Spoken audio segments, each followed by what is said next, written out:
Hey Fly Tyers, welcome back. I'm Matt, and thank you for stopping by the channel. Now this next pattern is another one from Don Kirk's Hatches and Fly Patterns of the Great Smoky Mountains. This one is called the Muskrat Nymph. Now I couldn't find a whole lot of history about this one other than it was created by Polly Rosborough, a Washington State fly tyer who did win the Buz Buszek Award for innovative patterns. Now it's not terribly difficult to tie, but it does have a muskrat body and some ostrich herl for the thorax, so those materials aren't the easiest things to work with. So if your first attempt at this doesn't look great, don't worry about it. Keep trying. It took me a couple times to get a decent looking one today. Now this is not a Smoky Mountain original pattern, but it is very popular there, and a lot of the guides use it. So I think it's going to be a very effective pattern. I think you'll like it. Let's give it a shot. So I'm going to start this on a size 12. It's a 1X long, 1X strong wet fly hook. And I'm going to put down a base with about 10 or 11 wraps of 015 weight.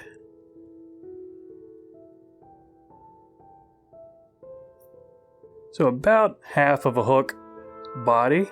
And I'm using black 70 denier, UTC. I'm going to put a dam right behind it. Move it up to the front, put a dam in the front, and then take my thread back to the bend of the hook.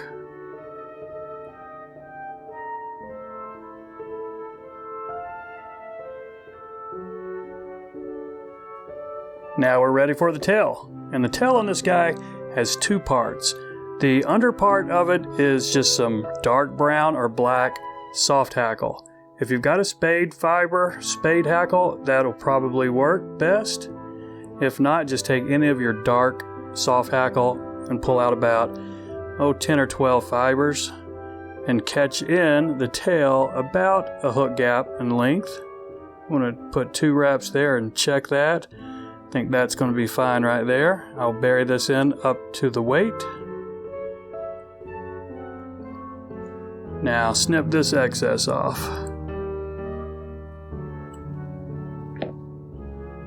Couple of wraps to hide that. Now the top part of this tail is some muskrat fur. So take a little patch of muskrat fur and then you'll just grab a small clump, not very big at all, like this right here. See, that's pretty fuzzy. And you see the back, I've still got all that under fur in there, which is fine. We're not going to use that. But what you'll want to do is pull out the guard hairs, the longest hairs in there, and then you've just got this. It almost looks like a synthetic. And lay it on the same length as the brown hackle underneath. And let's catch this in with a pinch wrap. And take a look. Okay, I don't want it to spin around on me. It's starting to, so be careful. Now I can put a couple of tighter wraps. And there's your tail. Dark on the bottom with a little bit of lighter muskrat on top. So let's go ahead and snip this under fur right here. And we're ready to lay the body, which is also muskrat. So put a good bit of wax on your thread right here.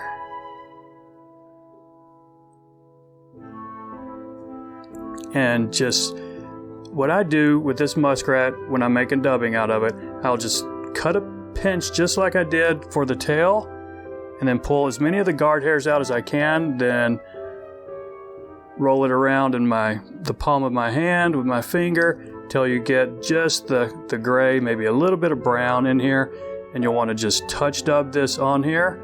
If you've ever worked with muskrat, you'll know it can be pretty buggy. So try to get a tight noodle if you can, maybe 3 inches long. So we're going to dub it up there to the front of that weight.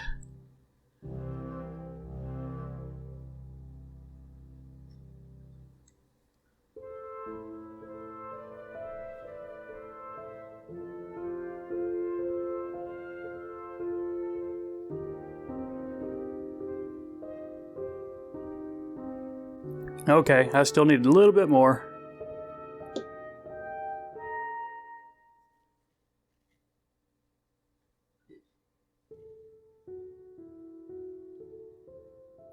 Okay, that'll be fine. We got a little bit of guard hairs right there, but we can trim those or try to pull them out in just a minute.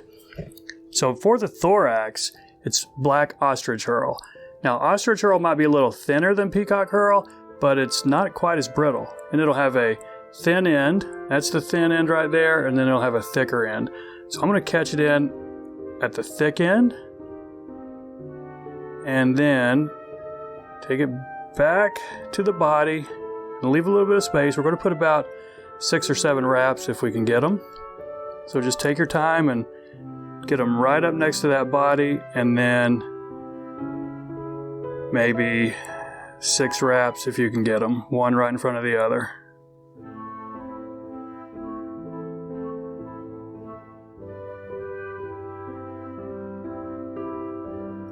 Okay, that's a little sparse. I'm going to take some wraps back over it, just try to get it a little bit fuller.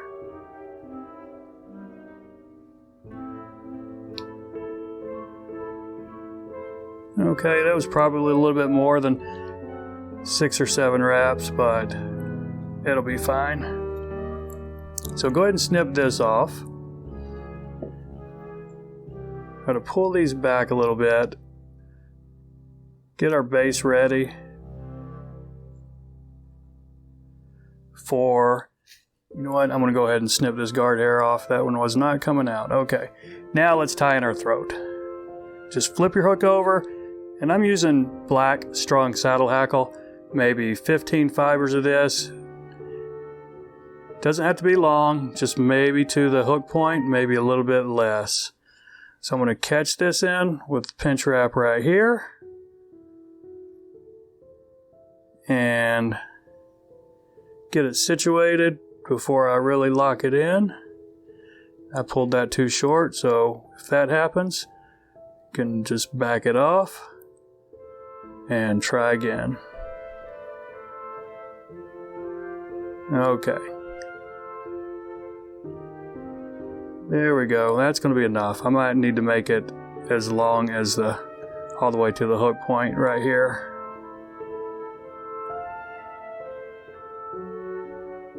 These hackle fibers are a little bit slippery, so it might take you a couple extra wraps right here before you can cut it off.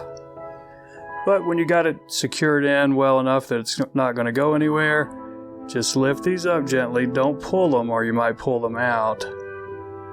And snip this as close as you can get it. Got a couple extras right here.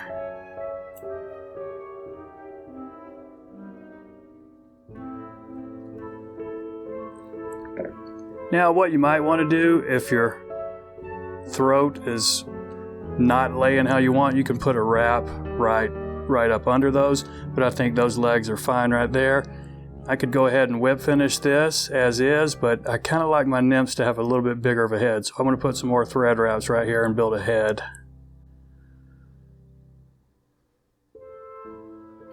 Okay, I'm fine with that head. It's big enough for me.